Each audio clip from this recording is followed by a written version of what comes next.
I will have to say though, I'm very impressed by Niall, right? Because against the Hilda, we saw Kyrie was 5 levels below of Super Ken in the BTR versus Onic matchup. Niall has been able to kind of neutralize that by quite a bit. It's only a 3-level lead. And for Niall, that doesn't matter. We've seen him in this same exact position, and yet he's still able to get that retribution over Onic. Is it the setup? Is it his own particular skill that he has above Kyrie? I think skill definitely plays a part here. There have been buffs contested by Onic that now has been able to secure. So that's definitely no small feat. He has made those crazy retries before.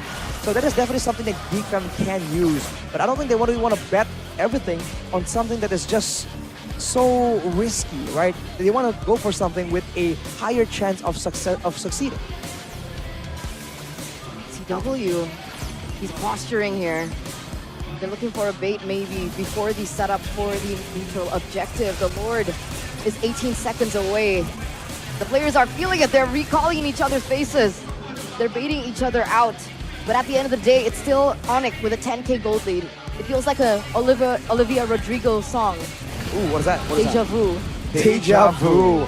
Well, deja vu indeed, but I do think that Onic has tried to learn some lessons from the previous game, not the first game, because I think they're gonna try and be a bit more aggressive here, knowing that this first Lord is not as powerful, but this is the moment where the power aspects from Geekfam are also not quite there yet. They can try and go for a bit more of a risky dive, and that I think is required. It can work out in favor of Onic or Geekfam, but I think at this point the game is way too competitive for any team to get something without risking something equally large in return. This is where the Lilia comes in clutch, right? They really need that Lilia to be able to do this. They are trading in a Lord for just some minions down below to get Marky to that item power spike.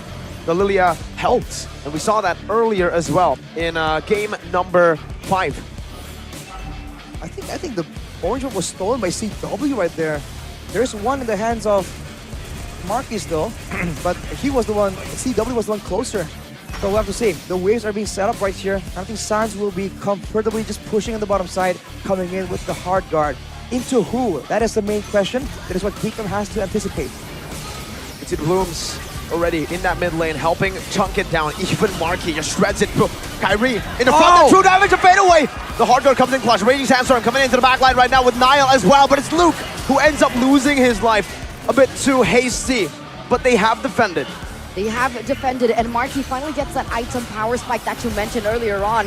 Loisy goes in, doesn't commit onto this particular situation, but Onic, they're looking to force something out. It's a 5v4. This is the moment. This is the opening to go for a big play. But Geekfam are still denying it away from Onic. A 12,000 gold lead. If it's not this Lord, it's going to be the next one. But you can see the urgency that Onic is playing with. They're going in, they're diving, and now CW is alone. Gets caught. Oh, the hard guard gets it back to full HP. Onic have gotten 2 members down now. With those picks though, can they find something else? The base turrets are ideal, but with the death hammers down, they can go for a dive. 5v3, they can very easily tank this turret up. CW is looking for exactly that. Boost just jumped into the back right now.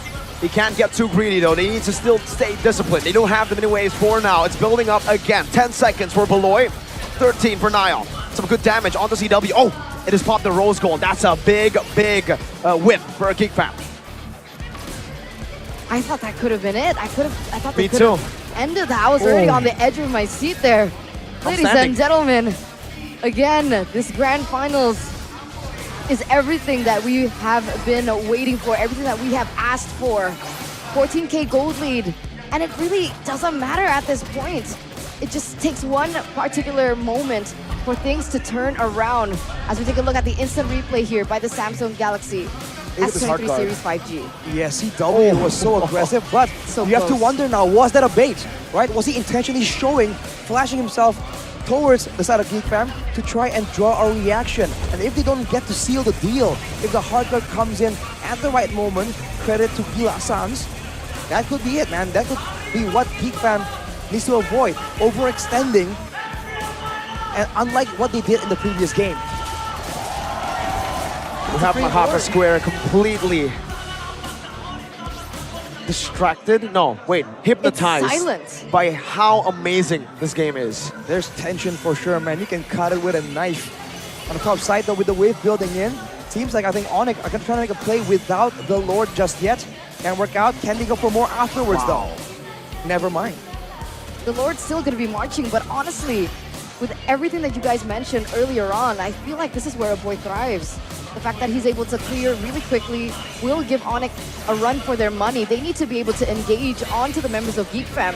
But who do they engage with? The Usurpers on their last legs. A Wisdom Strike used up, but look at the Circling Eagle.